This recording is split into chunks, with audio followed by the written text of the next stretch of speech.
안녕하십니까. 4월 21일 화요일 말씀 묵상 함께 시작하겠습니다. 오늘도 우리의 삶을 보호하시고 모든 문제를 해결하시는 하나님의 능력을 경험하시는 귀한 하루 보내실 수 있기를 간절히 기도합니다.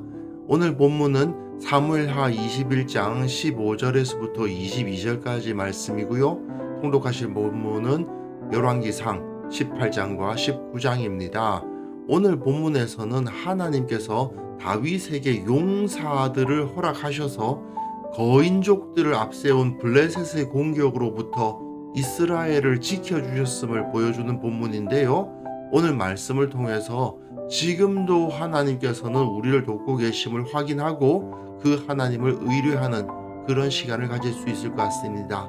그럼 먼저 말씀을 보시고 묵상 이어나가겠습니다.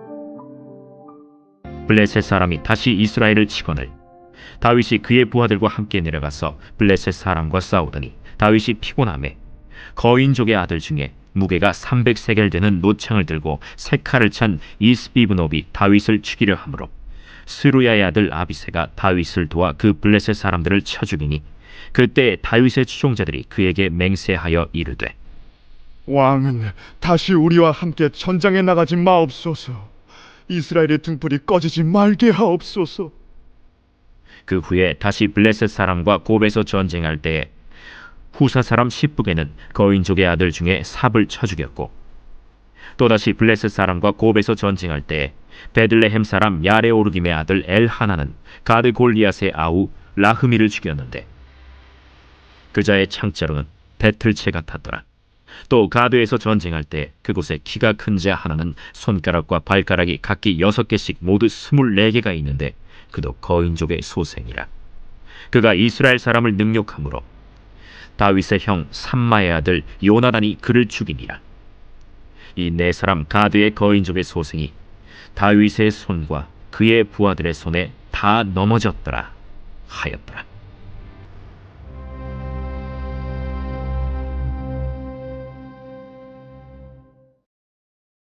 함께하는 교회 2026년 봄 말씀 사경회에 관한 광고를 드리겠습니다.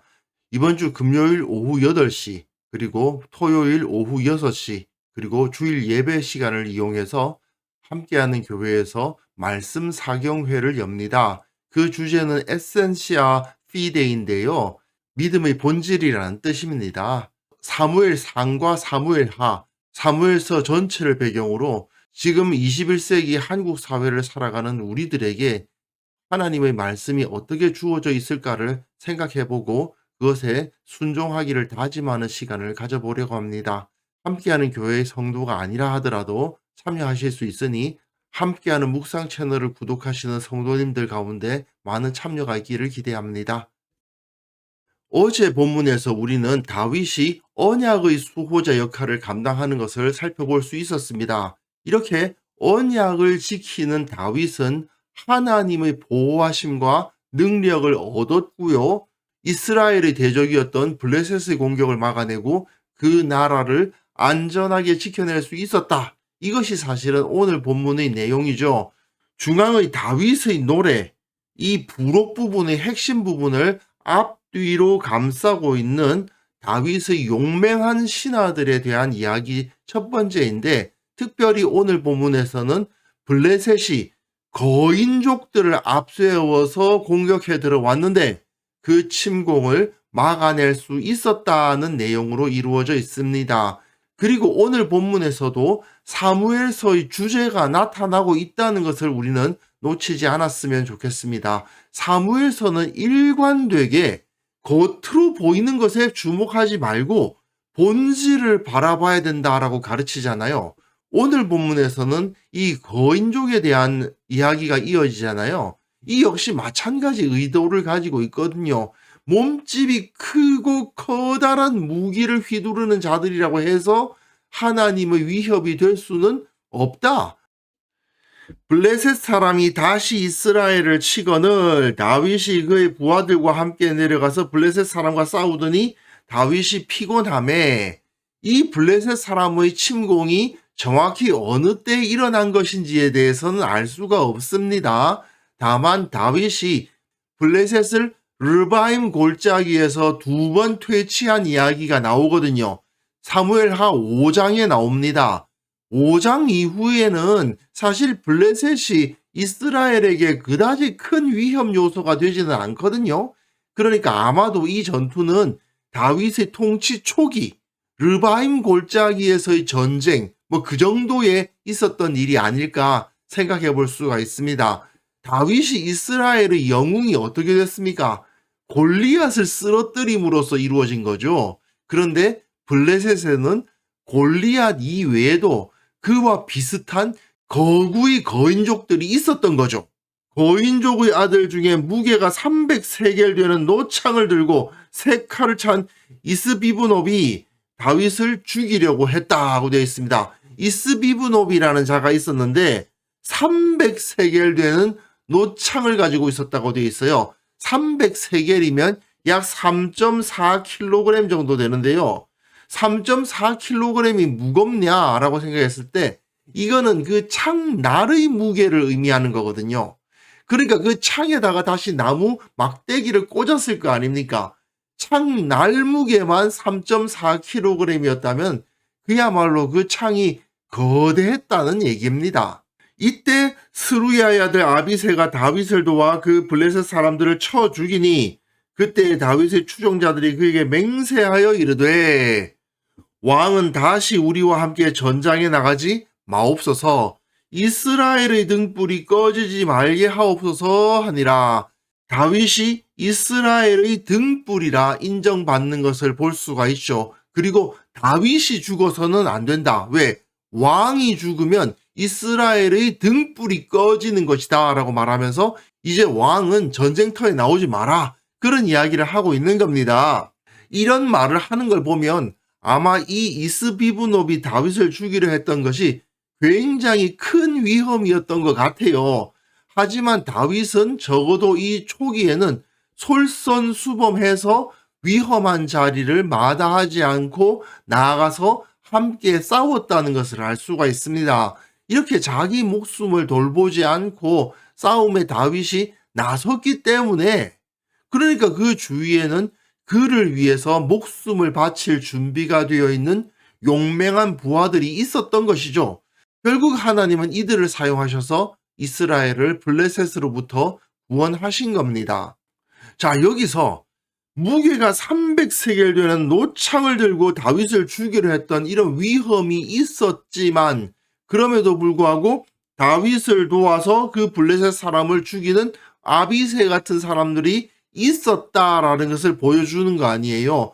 적은 굉장히 무서워 보이고 강력해 보이지만 하나님께서 지켜주시면 두려워할 것이 없었다 하는 이야기죠. 이후에 다시 블레셋 사람과 곱에서 전쟁할 때에 후사 사람 십브게는 거인족의 아들 중의 사압을 쳐 죽였고 십브게라는 이스라엘 사람이 사압이라는 거인족 한 명을 죽였다는 이야기입니다.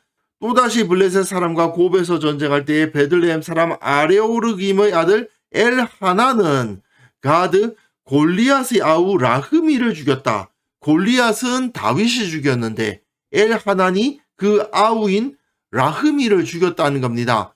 그 자의 창자로는 배틀채 같았더라. 또 가드에서 전쟁할 때에 그곳에서 키 큰 자 하나는 손가락과 발가락이 각기 6개씩 모두 24개가 있는데 그도 거인족의 소생이라. 또 그 중에 거인족의 소생 한 명이 있었는데 이름은 몰라요. 근데 그에게는 손가락 발가락이 6개씩 있었다. 그리고 그가 이스라엘 사람을 능욕함으로 다윗의 형 삼마의 아들 요나단, 다윗의 조카 요나단이 그를 죽였다고 되어 있습니다. 그러니까 이 네 사람 가드의 거인족의 소생, 골리앗까지 포함한 거죠. 삽과 골리앗과 라흐미와 그 이름을 모르겠는 한 명의 거인, 이 네 명을 다윗의 손과 그의 부하들의 손에 다 넘어졌다. 결국 사무엘서 기자는 다윗이 골리앗을 쓰러뜨릴 때처럼 그 다윗을 따르는 이스라엘의 용사들이 그 거인족들을 모두 쓰러뜨렸다라는 것을 보여줍니다. 결국 이들은 만군의 여호와의 이름을 의지해서 그들 앞에 나섰고 결국은 승리했다는 것을 볼 수 있는 거죠. 다윗의 노래가 본격적으로 제시되기 전에 이렇게 다윗과 그 용사들이 거대한 적들을 쓰러뜨린 이야기가 나오는 이유는 결국 하나님께서 승리를 주셨다는 것을 선포하기 위함이라고 볼 수 있습니다. 다윗과 그 용사들이 아무리 위협적인 대적을 만나도 하나님께서 함께 하셨기 때문에 그들은 두려워할 필요가 없었고 능히 이길 수가 있었던 거죠. 오늘 본문은 우리가 이 세상을 살아갈 때에 아무리 위협적인 상황을 마주한다 하더라도 세상이 너무나도 강하고 나는 너무나도 작아 보인다 하더라도 주님께서 나와 함께 하시기 때문에 나는 두려워할 것이 없다 하는 것을 확인하게 하는 본문입니다. 이 세상에서 우리가 아무리 어려운 상황을 맞닥뜨린다 하더라도 아무리 눈앞에 위협적인 상황이 펼쳐졌다 하더라도 세상은 너무 강하고 나는 너무 작아 보인다 하더라도 주님께서 나와 함께 하시면 우리는 두려워할 필요가 없다. 왜? 이 세상의 그 어느 누구보다 우리 하나님이, 우리 주님이 강하시기 때문이다라는 것을 확인하게 하는 본문입니다. 우리가 이 사실을 믿음으로 받아들이느냐? 우리의 몸은 죽일 수 있을지 몰라도 우리의 영혼은 죽일 수 없는 자들, 그런 자들을 두려워할 필요 없고 담대히 내가 영적 전투를 감당해 나가면 주님께서 나와 함께 싸워주시고 나를 이기게 하신다. 이것을 확인할 수 있었으면 좋겠습니다. 사실 말로는 쉬울 수 있는데 실천하기는 늘 부담스러운 말씀이긴 하죠. 하지만 골리앗을 쓰러뜨리는 그 다윗의 모습을 기억하시면서 그리고 그 다윗을 따랐던 이스라엘의 용사들이 블레셋의 그 거인족들을 하나하나 무너뜨리는 모습을 보시면서 나도 주님께서 승리하셨던 것처럼 승리할 수 있다는 것을 확신하실 수 있었으면 좋겠습니다. 그래서 이 시간 함께 기도하실 때에는요, 주님께서 내 모든 문제 다 알고 계시고 결국은 해결해 주신다는 흔들리지 않는 믿음을 허락하여 주옵소서. 우리 교회 성도들을 기도할 때마다 주님께서 그 기도 들어주시고 지키시고 그 모든 필요를 채워주시고 결국은 승리하게 하옵소서. 함께 기도하는 시간 가졌으면 합니다.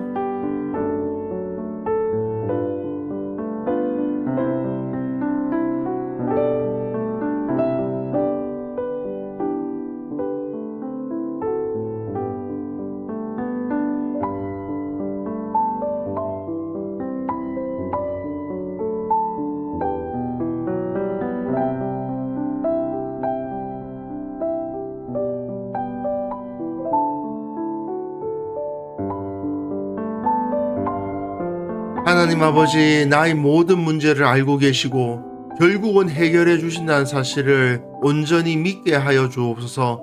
주님께서 나와 함께 하시고 나를 돕고 계시며 인도하고 계신다는 것을 결코 의심하지 않는 참 신앙인이 되게 하여 주옵소서.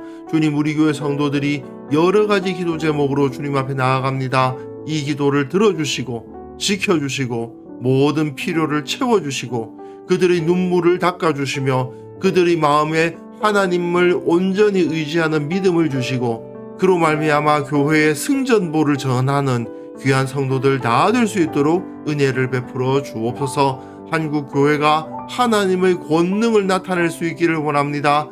그 강력한 능력이 교회를 통해서 나타나게 하시고 세상 사람들이 교회를 통해서 하나님의 권능을 알고 주님 앞에 무릎 꿇는 역사가 일어날 수 있도록 도와주옵소서. 아버지, 오늘 하루도 주님께서 은혜를 베풀어 주시고 우리의 마음에 흔들리지 않는 믿음 심어주시고 두려워하지 않는 마음으로 감사하며 기뻐하며 찬송하며 살아가는 하루가 될 수 있도록 우리 가운데 역사하여 주시고 우리가 온전히 주님만 바라보고 승리하는 하루를 경험하게 하옵소서. 감사드리옵고 예수님의 이름으로 기도합니다. 아멘.